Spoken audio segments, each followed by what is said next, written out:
Hello and welcome to My Matters. My name's Ethan, And I'm Ben. and today we have a very special guest. Becky, do you want to go ahead and introduce yourself? Hi everyone. My name is Becky. I am also an alum of Glenbrook North. I am a licensed clinical social worker. I do therapy with individuals across the lifespan. I work with families. I work with couples. I really work with everyone under the sun. I was recently a part of Jocelyn, a community mental health center that I know a lot of GBN is familiar with in Northfield.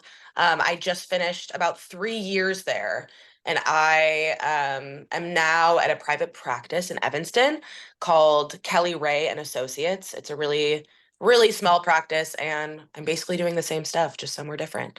But it's such a pleasure. Thank you guys. Yeah, of course. We've had experience with Jocelyn. We know what a great organization. We all three of us, and Kabir couldn't make it today. He's sick, but um, we all did mental health first aid training at the Jocelyn Center, Yes, I and used to it teach that. yeah, Yeah, and it's something I would highly recommend for everybody. And we try and emphasize, just like regular first aid, you can save a life totally. just as much with mental Yes, health first aid. But love it. before I get too much into that, I have to actually talk about what the topic is today, which is academic pressures and learning disabilities. So I think everybody listening today probably has some experience with academic pressures. And maybe not everyone has necessarily a learning disability. I know I wouldn't say I have a learning disability. I have, different ways I learn, and I have ADHD. I've been open about Sure. that. So, we all have things that affect how we view academic pressure, but it's an important topic because it can affect mental health issues with people when they realize then or when they think that they're struggling alone. So that's kind of what we want to get at today and be vulnerable about our experiences. So I kind of want to start off by going around and saying what academic pressure means to us. Does anybody want to start? Sure, I'll go ahead. Academic pressure definitely means different things now as I'm a therapist. As I was just talking about with you guys before we recorded, culture is a huge part of that now that I'm a therapist and can see, individuals on a diverse scale, right? Culture is such a critical part in understanding academic pressure, right? Understanding how our parents viewed academic pressure when they were little and all of that I think is really important. You know, academic pressure at GBN is hard, right? Yeah, Especially in a place like Northbrook, right? We are top of the chain. We are all trying to, you know, beat kind of one another in some ways. It feels like that. 100%. Yeah, Hmm. Yeah. it is. Um, and it's and as it was like that when I was there, I imagine that, people still say their grades or their numbers out loud and it still burns the same way that it used to when I was there. Um, but it means so many things to different people. But what I can say is that, it's still the feelings are the same from when I was there, right? The feelings are the same. It'll never change. Hmm. Yeah, I for think, me, yeah, you can yeah, go go ahead. ahead, Ethan. You can Okay. go ahead. Academic pressure for me kind of means like, kind of like you said, like the cultural part, but also like even when you don't want to think about school or academics or college applications or whatever, it still kind of eats at you and it takes up more of your headspace than you'd like it to. And I think that's kind of something that I've kind of been struggling with, kind of like separating myself from school and academics and kind of enjoying other things in life. And yeah, that's kind of where I see academic pressure. Yeah, I think it's interesting, Becky, you talked about competing with each other, but a lot of times I feel like I'm competing with myself. Like I hold Mm, myself, to these very, very high standards by what I think of myself or what other people have said. And a lot of times when I don't meet those standards, it's not like um a learning opportunity like it should be, but like I'm totally. falling behind, right? And a lot of times when you're different than other people in the way that you think or the way that you process, when you don't get the same results and you hold yourself to that standard, it can be very destructive, especially if you're constantly competing with each other. Totally. And And especially if you yeah, have parents that are like breathing down your neck too, yeah, right? and It and doesn't for help. me, to be honest, my parents, we use like Power School. That's like the application we use at Sure. our school. I don't think my Don't. parents like have ever checked it once actually, which I think it's Totally. a little unusual. But I've in that way, I've kind of felt the need to put like so much pressure on myself, Mhm. and I almost wish in a way that they would put pressure on me so I don't have to do it. But yeah, Totally. that's been my We have experience. like two ends of the spectrum, right? We have we have kids and teens who want to succeed so bad, maybe because of like a perfectionism in them, maybe some OCD, maybe some anxiety. But then we also have this other spectrum of humans that maybe it's a culture thing, right? Because of the parents, right? And so it's the same feeling, but it's coming from two different sides of the spectrum. I mean, I remember those oh my God, those computer tests that you had to like take. I think you guys still do that. Some of my clients still do that. And Mhm. then the score would come up on the screen after you were done. Oh, And I they remember stopped like, that. They realize now, but yeah, we remember thank that. God, because I Yeah. would hide the screen so quick. And like I remember lying sometimes to some of my Yeah. friends because I was so embarrassed. And I'm like, we all learn so differently. Why are we being tested in the same way? And I was so embarrassed, and I get it. I get it. Yeah, for me, I've always been the person who um maybe starts off now not that I'm like I don't want to like characterize it like, you know, I Sure. fail like right away, but I don't do as I start lower and I try and work my way up. And I think a lot of people have different experiences. Some people stay, flat in their grades the entire, semester or test scores or things like that. And people are different and you might end up in different places. And Totally. I think people isolate single tests and single grades more than they should because it's really a long process. Totally agree. Mhm. And Becky, I know you mentioned like the OCD, possibly anxiety side of Sure. the spectrum, and it's funny because that's kind of something that like I've been struggling with, this past year. Mm. I feel like Mm. with junior year, I knew that it was the most important year, the hardest classes, and I feel like I kind of held myself to a standard where I had to be perfect. Even if I had a really good grade in class, I couldn't do less than 110% just because that's, how I carried myself, and it really took a Yeah. toll on my mental health, and I felt like I was taking too long on tasks. And I feel like, kind of like Ben, I never had a lot of pressure from my parents. They kind of just want me to do my best. But when I Mm. ask myself, like, what's the best that I can do, I start, automatically assuming it's 110%, and that, is Mm. really taking a toll on my mental health. Yeah, I It's sort of huge. have Yeah. I have sort of two grievances there. I've been having, a lot of grievances lately, but um I think number one is the time thing, right?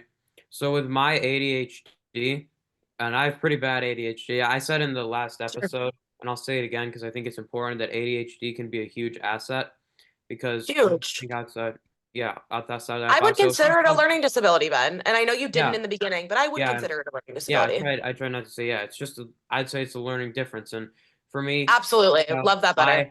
I can think of so many times I'm sitting in math class, I'm looking around, I'm looking out the window, I see in like some cars that are going by, and I look back and I'm totally lost. And everybody else is kind of like chugging along very Yep. consistently. Like Yep. it's been 10 minutes. They were like through the entire workshop. I'm like, no, I have so much homework now and I don't understand anything. But Yep.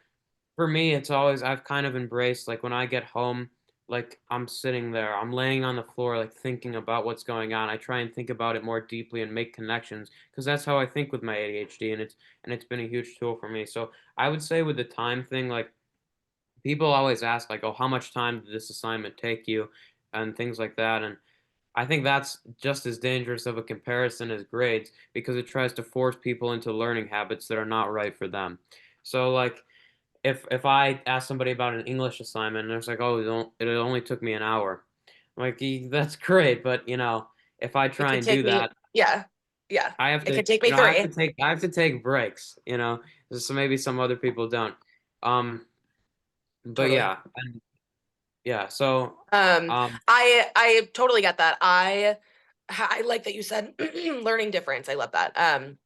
I have like a diagnosed, let's say, learning difference. It's called dyscalculia. It's like basically dyslexia, but in math.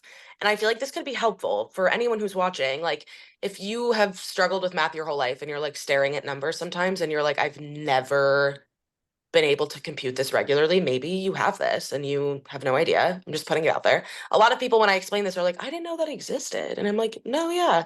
Um, basically, my whole life in any math class, like math has been gibberish. Like it just doesn't make sense. So, I also have ADHD. So like I'm gonna look out the window like at least 4 times during class.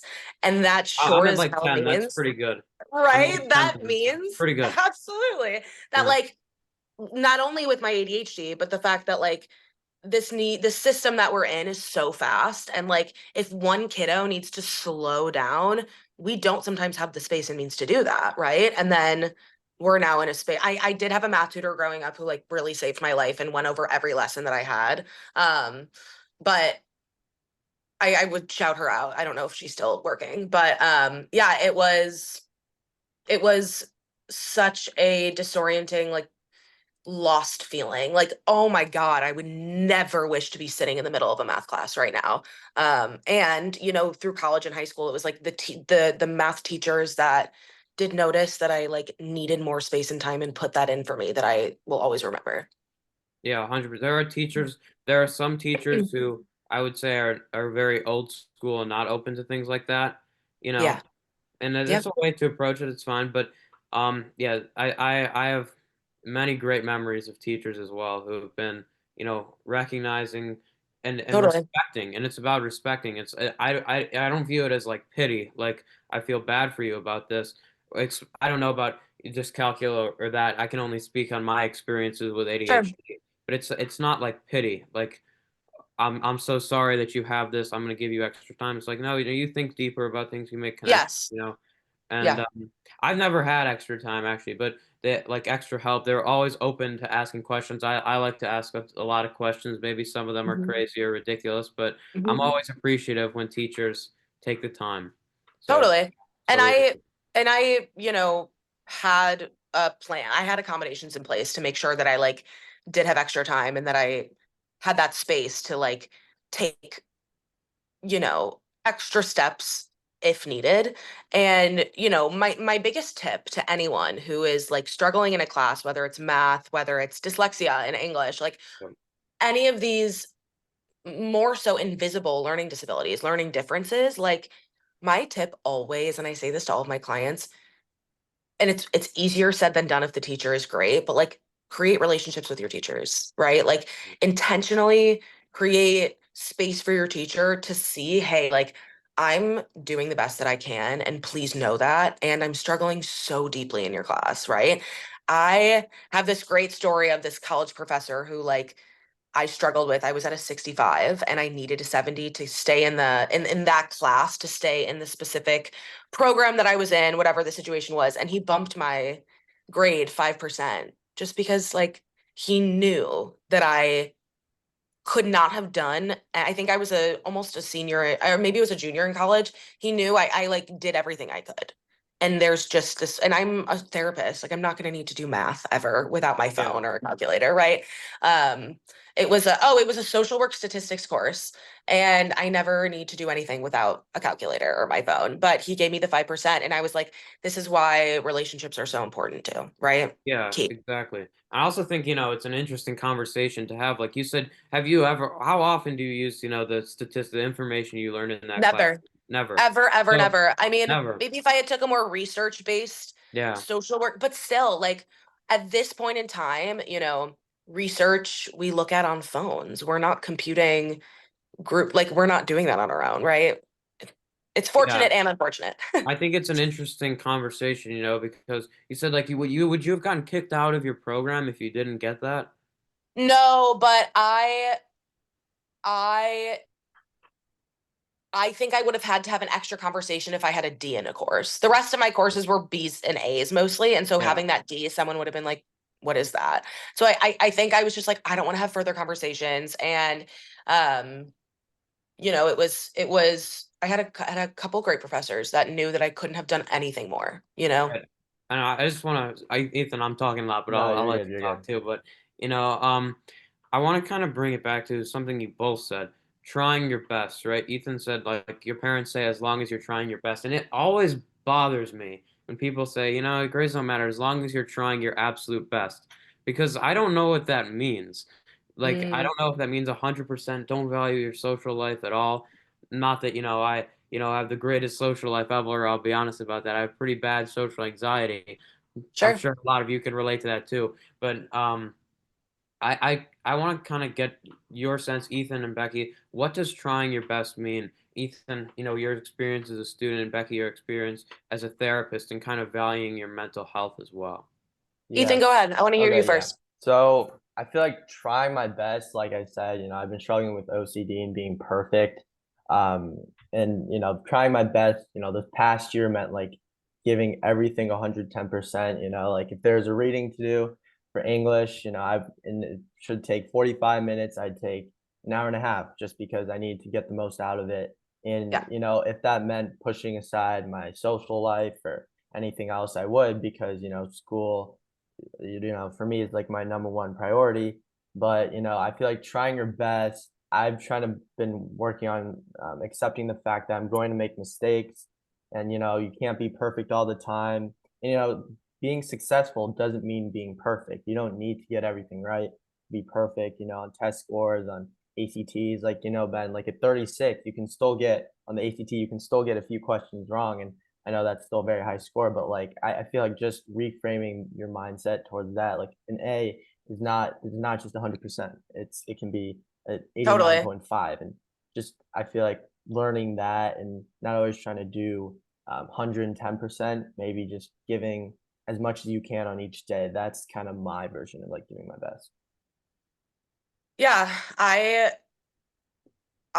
what did my mom used to say? My mom used to say like your C is your A, right? Like especially in high school. But it sounds like we all have parents that are somewhat understanding, right? Of like this whole spiel of school and academics. And I can't imagine, right, growing up with parents who really are like breathing down your neck. And what I'm about to say may feel different if you do have parents and family that are super high pressure and you grow up in a really high stakes environment, maybe some traumatic things, right? But what I will say is that, this is what I say to all of my OCD humans in my life, right? Like, OCD craves certainty, right? It craves perfection in our body. And so sometimes we just have to say, like, I am safe without that certainty. Like I'm in discomfort, right? But I'm not unsafe, right? It feels disgusting. It feels horrible because OCD is saying pick something certain, be perfect, right? Have certainty. But we're allowed to say like, I get that and fight that and say, and I'm safe. I'm uncomfortable, but I'm safe, right? Discomfort is not unsafety. And so when we can reframe that thought, I find that, we can move through things a little bit smoother, but that's a practice. That's work, right? We Yeah, have to practice that Yeah. skill. yeah, that's something I definitely like. I've heard before. Like with working with my OCD and trying to find different, coping mechanisms, that something that always Absolutely. pops up is like, I crave certainty. I want to be sure that I'm giving my best and all of that. But something that's kind of helped me is to kind of envision your thoughts, like kind of like a river in your head. And like, with Love. OCD, there's a ton of little bottles that are in the river, and they're like, Yep. you crave picking it up and opening up that bottle and trying to be sure that, you gave your best on this assignment, or you got an A on Oh, this or that's whatever. great. But Yep. you have the power to just let the bottles go and fall down this waterfall, and you don't have to you know Hmm. unpack every single thought. And it's Hmm. fine to have those thoughts and intrusive thoughts, and because that's just someone who has OCD, that's something they struggle with. But I Yeah. feel like you don't have to give all those thoughts like a lot of power. You can control how much you give attention to it, and that's gonna help me.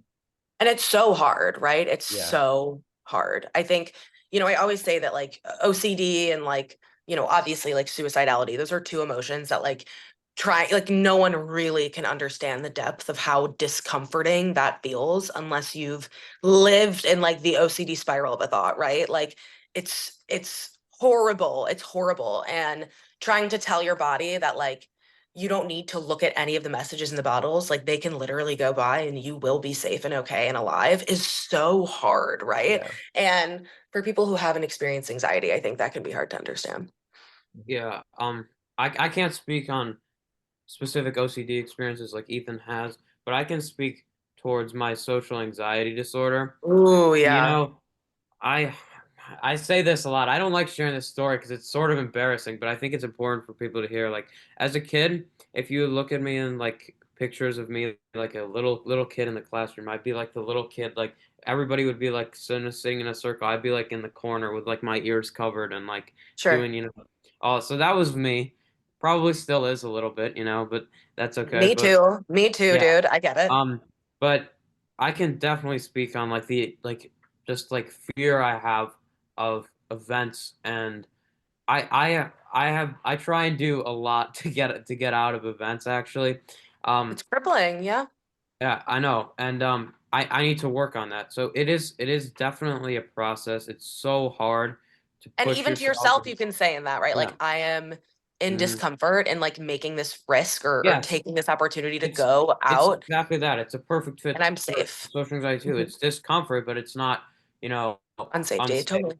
And but it does feel like that in social events, and it's really really difficult when there's, especially when you're like thinking about an event and you're like, no, I need to make connections with people. I need to talk to people. I need to, have friends. But like, I'm sitting here, I could be here in my house, and I just don't want to go there, like at all. It's the Totally. I last mean, I thing have that I this want to do. conversation with myself every Friday and Yeah. Saturday night, right? Like, Yeah. I'm 27 and I'm still struggling. No, The social anxiety has gotten better. I remember how I felt at your age. And, right, like trying to, um, you know, not force yourself, but like your whole life, you're going to be pushing yourself to do things that push you outside of your comfort zone, right? And usually at the end of the night, you're like, I'm glad I did that. You yeah. always have that feeling of like, I'm glad I took that risk. Yeah. I will say, you guys are seniors, right? Now Yeah. We're gonna be Mhm. seniors, yeah. in like a week. Yeah. Um, Yeah. I will say, I still have some of my bestest friends from Glenbrook North. And, college will provide you with an array of people that, will like fit your niche, will just be maybe more like you, whether you are quieter, whether you're queer, whether you are part of a different culture and want to meet other people in that culture, like whatever your thing is, like you will find people that really get it. And if you found that already at GBN, like hell yeah, Yeah. let's go, because that's amazing and keep that for life. But if you haven't, you're about to get to experience that. And it's gonna be Yeah, amazing. definitely. And it's great that you talk about people who get it. And I want to ask you this question because, especially with dyscalculia, like you talked about, I don't think people, just with like social anxiety, something that should be so simple to understand. I have anxiety with social interactions. And people are like, well, just go talk, just go do it. Yeah, it's difficult. Well, I wanted to ask you, what do you wish people understood, or what can you tell our listeners that you want them to understand about what you've experienced, so maybe they can, if somebody else is experiencing in their life Sure. similar, that they can be more understanding. I think what I was saying before, like whether it's like, um, I always say like OCD, like a very deep, dark, and when I say OCD, I do kind of I'm branching out to specific types of anxieties, maybe like phobias, social anxiety, right? That type of discomfort, right? Or like a very deep, like depressive episode. Like those feelings are so like not understandable, if that makes sense, if you haven't been through it, right? It is crippling, it's gross. I could go on with adjectives that are just disgusting because the feeling inside is so horrible, right? And I think what I would love is, I don't need people to say I get it, like I get it, I get it, right? I need people to just be like, maybe I don't get it, and like I'm sitting here with you. I'm here with you to try to understand it, right? Um, and I think at the end of the day, that's like what I've learned is therapy. I mean, it's all relational, right? A lot of it is psychoanalytical with all the things I've learned in grad school, but a lot of it, most of it, is me being like, I'm literally sitting here with you through all of your pain, and I see you, right? And I haven't been through this thing, and it sounds disgusting, and I'm sitting with you through it, right? Through the whole thing. And I think having friends that sit with you in that way is so beautiful, right? Instead of, just go do it, it's fine, like undermining, invalidating. And I wish people just knew, the nuance in the real pain of mental health sometimes, whether that's like walking into a math class, walking into a party, or studying for an exam and like not getting a perfect, right? Like so many different things that bring on that same feeling. But that's what I wish people knew. Yeah, I definitely wish that people could see those, like, not not necessarily see me, but understand what those episodes feel like when, Yes. you know, and it's frustrating. And I understand if you're somebody watching and you feel like you're alone, and you're not alone at all. Like, these things are unfortunately very common. These in a result of academic pressures. We understand, we've experienced, and you're not alone. And you know, to kind of, lead the episode into, our this final segment, I kind of want to talk about how to deal with that. If you're experiencing that, what are some coping mechanisms that have worked for you, Ethan and Becky? And I'll talk about what's worked for me as well. But what has worked for you to kind of take yourself away from that and focus on the process, focus on what you can control, and make some progress instead of, um, instead of, sitting and worrying and feeling Mhm. alone the whole time. What has helped you guys? Yeah, so something for me that's helped me with my education in high school, I feel like, Ben, we referenced like knowing your why and keeping the big picture in mind. For me, I take a lot of classes that I don't like. I do a lot of homework that's just, I hate it. But I always keep in mind kind of the end goal. My goal one day is to become a doctor. That's kind of like my dream job. And I feel like it's hard to just show up every day if you don't really know why you're doing it and you're just going to these classes, and you're just learning like U.S. history, like that's just something that I don't like. I know a lot of people can say the same thing, and it's just like if you kind of reframe it, it's like you're not learn. I mean, yes, you are learning U.S. history, but the way I see it, it's just like another obstacle, another thing that I have to check off before I can get to my dream life, my dream job. And when I kind of view it as that, it's more fun that way. I'm not lost.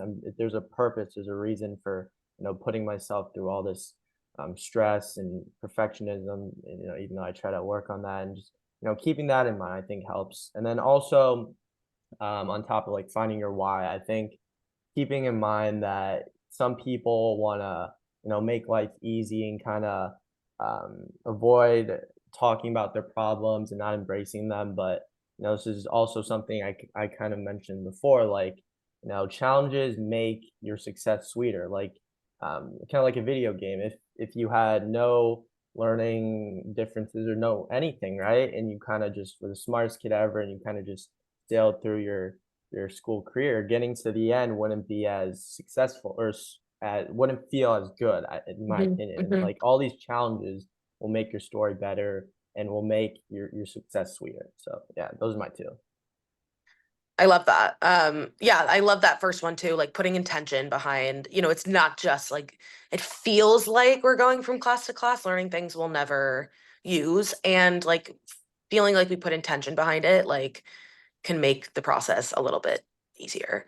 Um, Coping, I think I don't know if this is a coping skill. I guess my coping skill, I call it homework hygiene, is like, making your academic space like very different than your other space, right? Like separating those two things and making it as private as you want to be, or putting as many boundaries around it as you want, right? Not talking about it with friends or being as open as you want with friends. I know that some of my inner competitiveness came from my very brilliant friends around me.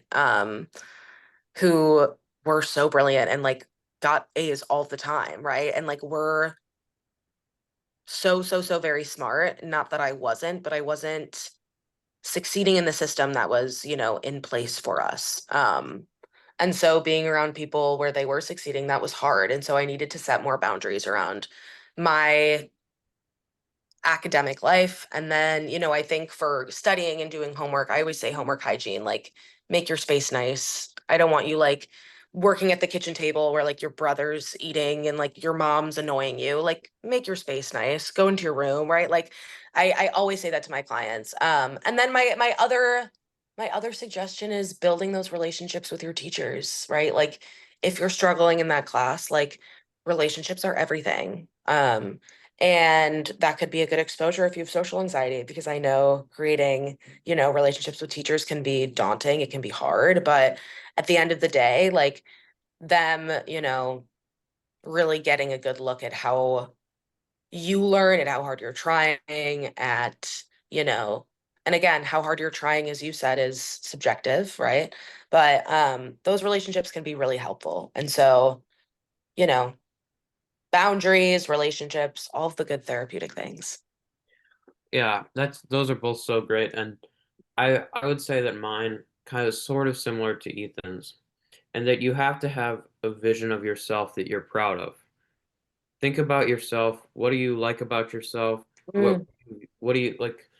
What makes you you? And think about the best version of that constantly. Think about that vision, and you truly try. And I know for some people it's very hard, but truly try and believe that vision for yourself. Whether it's like Ethan being a doctor, like me working with math to, like lead innovation. That's what I want to do. That's the vision I have. that's awesome. The first obstacle that you have to accomplish is believing that you are that person. If you don't Yep. believe it, it'll never ever happen.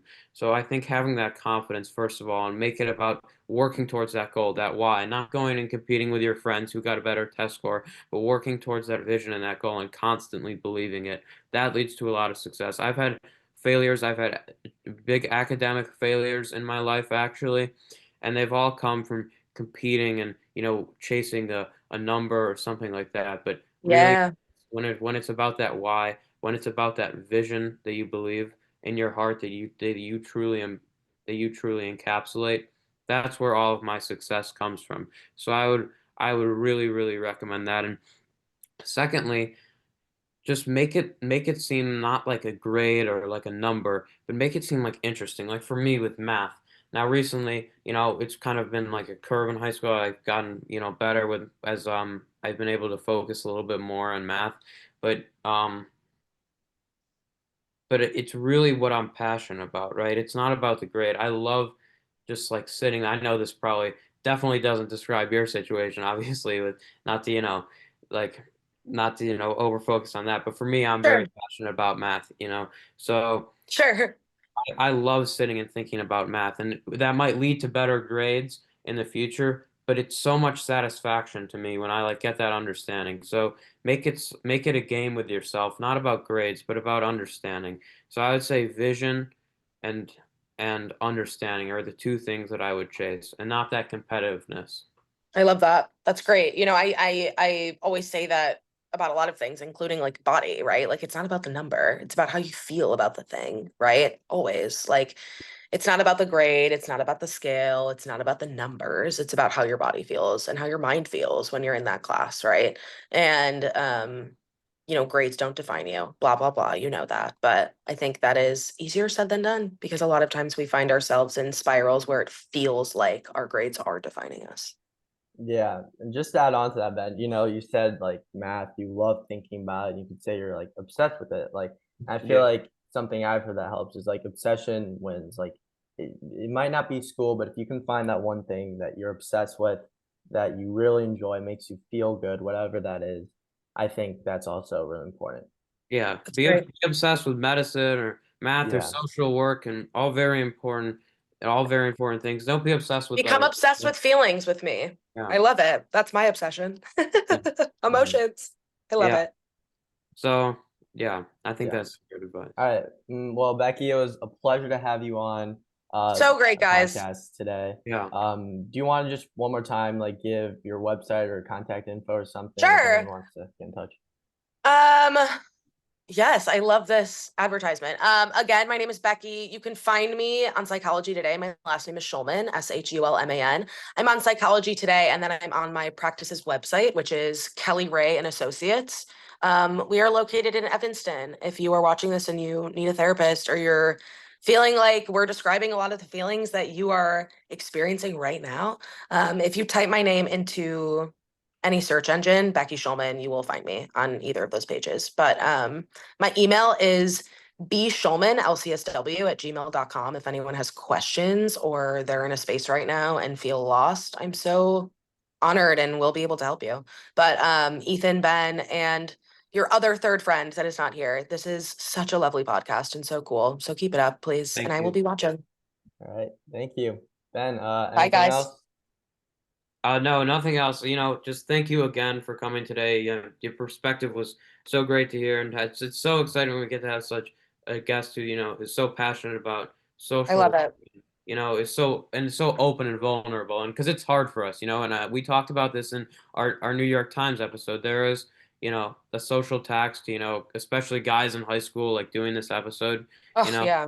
yeah, but we hope it helps, and that's what's really important. So again, Mhm. thank you for coming on today. Absolutely, guys. You have like 1 or 2 more weeks. Enjoy the rest of summer and Yeah, good luck Right. this year. Thank Bye, you. thank you. guys. Bye bye.